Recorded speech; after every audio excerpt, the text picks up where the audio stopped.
حدیث نمبر 6025 حضرت ابو ہریرہ رضی اللہ عنہ نبی اکرم صلی اللہ علیہ وسلم سے روایت کرتے ہیں، آپ نے فرمایا موت کا فرشتہ حضرت موسیٰ علیہ السلام کے پاس آیا اور کہا اپنے رب کا حکم قبول کیجئے۔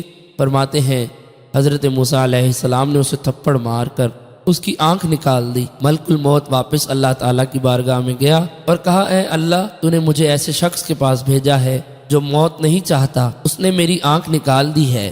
حضور صلی اللہ علیہ وسلم نے فرمایا اللہ تعالیٰ نے ملک الموت کی آنکھ لوٹا دی اور فرمایا میرے بندے کے پاس جا کر پوچھو کہ کیا وہ زندگی چاہتے ہیں، اگر زندگی چاہتے ہیں تو ان سے کہو کہ ایک بیل کی پیٹھ پر ہاتھ رکھیں، ہاتھ کے نیچے جتنے بال آ جائیں اتنے سال مزید زندہ رہے۔ حضرت موسیٰ علیہ السلام نے پوچھا پھر کیا ہوگا؟ کہا پھر موت آئے گی۔ حضرت موسیٰ علیہ السلام نے فرمایا پھر اب قریب ہی موت ٹھیک ہے، اے میرے رب مجھے ارض مقدسہ سے ایک پتھر پھینکنے کے فاصلے پر موت دینا۔